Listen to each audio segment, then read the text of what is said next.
gaadiidka gaashaaman oo ka kooban gaadiidka kala duwan ee dabaabaadka oo ay saaran yihiin hub culus oo cusub ayaa qayb ka ahaa gaadiidka ka qayb qaatay dabaaldegga 1 Luulyo 1960kii oo maanta ku beegan sanad guuradii 64aad diyaaradaha qubaatiga u kaca iyo qaybaha kala duwan ee ciidamada qalabka sida maanta waa maalin weyn waa maalintii 1 Luulyo 1960kii markii Soomaaliya ay ka xorowday gubaystigii Talyaaniga israaceenna labada gobol ee waqooyi iyo koonfur fantaastiyad aad u qurux badan oo ay ka qayb qaadanayaan qaybaha kala duwan ee ciidamada qalabka sida ayaa maraya kooxda baanda muusikada ayaa horkacaya afarta ciidan ee ciidamada qalabka sida ee Soomaaliya ayaa ka qayb qaadanaya dabaaldegga 1 Luulyo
ciidamadan waa ciidamada asluubta Soomaaliyeed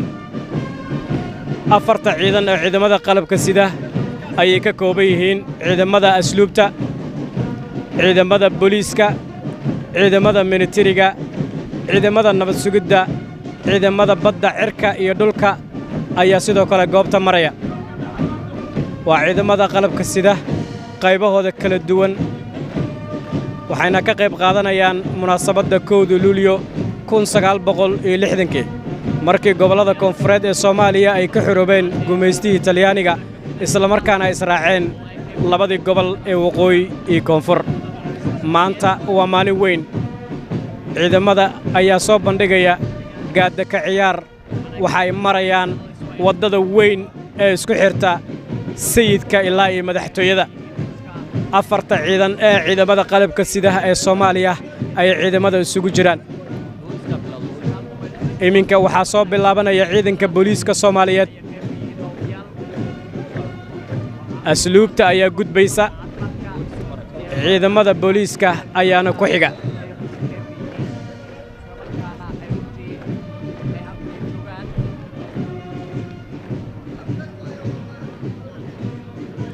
ciidanka booliiska Soomaaliyeed oo ay la socdaan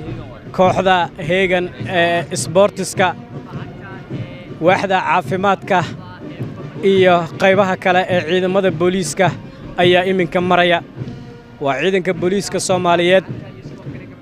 dharka buluuga waxa ku labisan kooxda isboortiska ee booliiska Soomaaliyeed waxa ku xiga waaxda ama hoggaanka caafimaadka ee ciidamada booliiska iminka waxaa gaadda ka ciyaarka iyo fantaastiyada ka qayb qaadanaya ciidamada booliiska oo ay ku jiraan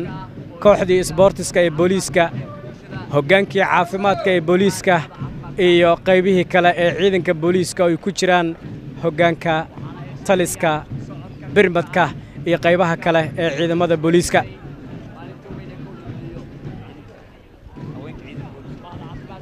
waxaa ku jira oo ka qayb qaadanaya dabaaldegga haweenka Soomaaliyeed ee ka midka ah ciidamada booliiska ee Soomaaliya qaybtooda ayay qaadanayaan dabaaldegga iyo fantaastiyada ayay ka qayb qaadanayaan saraakiisha ayaa horkacaysa daraawishtii booliiska Soomaaliyeed ayaa ku jiraan dabaaldegga waxay ka dambeeyaan dumarka booliiska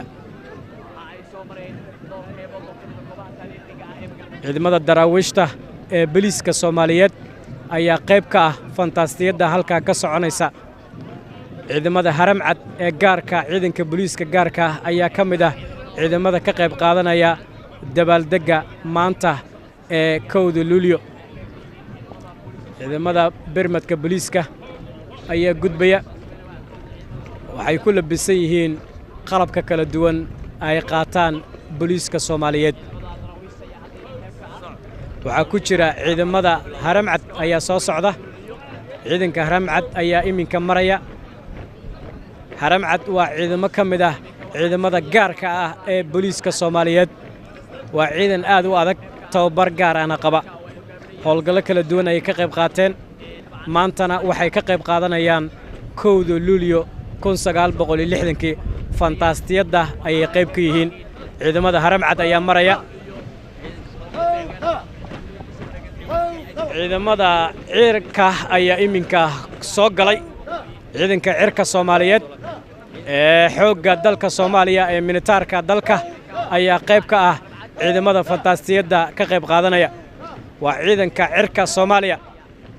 dharka buluuga ah ayay wataan iyo dharka kale ee markaasi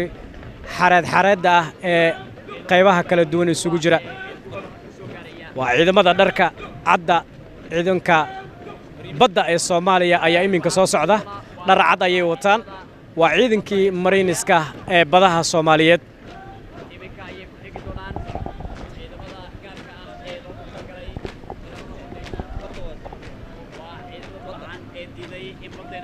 ciidanka badda Soomaaliyeed ayaa iminka soconaya ciidanka badda Soomaaliya ayaa iminka maraya waxay ka qayb qaadanayaan fantaastiyada 1 Luulyo 1960 waa ciidamada dharka cad wata ee koofiyadaha madaxa u suran yihiin hadda ayay gudbeen ka gorgor taliska ciidanka gorgor ee ciidamada xoogga dalka Soomaaliya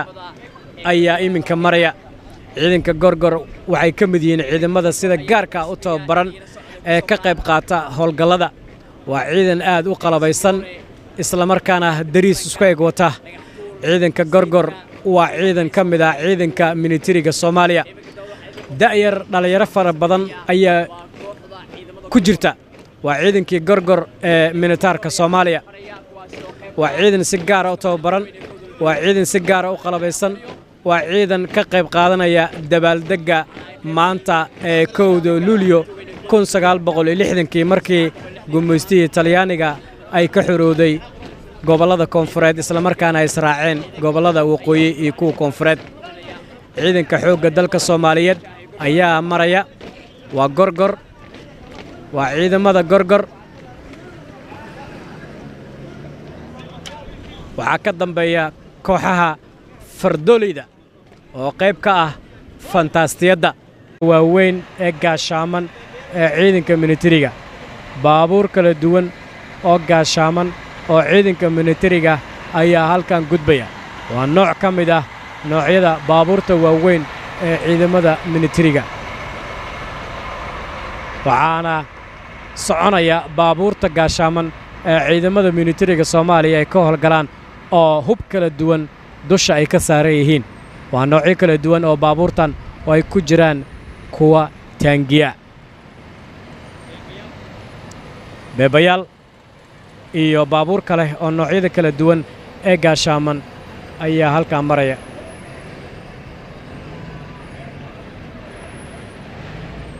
baabuurta militariga oo qaybo kala duwan isugu jira ayaa gudbaya halkaa waxay tagi doonaan taalada daljirka daahsoon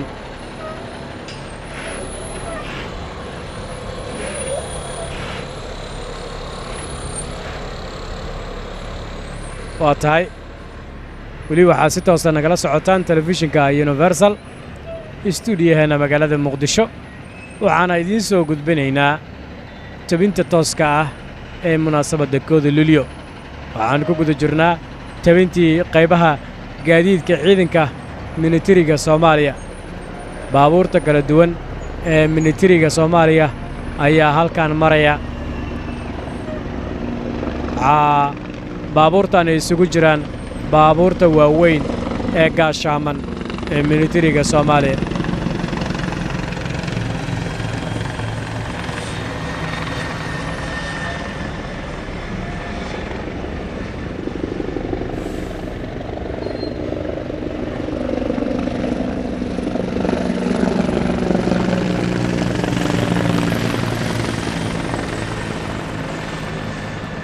baabuurta waaweyn ee militariga Soomaaliya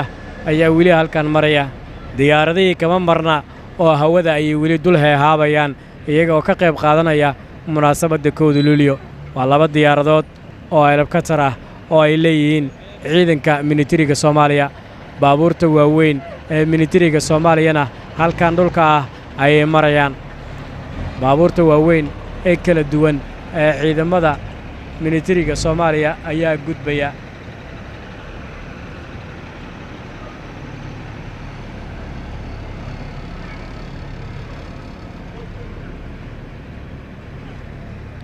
qaybihii gaadiidka ee ciidamada militariga ayaa hadda qaybtii u dambaysay ayaa soo maraysa waxaanay tegayaan taalada daljirka daahsoon halkaasi ay qayb ka qaadanayaan fantaastiyadda maalinta 1 Luulyo oo lagu xusayo sanad guuradii 64aad ee xurriyadda 1960kii 1 Julaay markii gobollada koonfureed ee Soomaaliya ay markaa ay ka xoroobeen gumaystihii Talyaaniga israaci labada gobol ee waqooyi iyo koonfur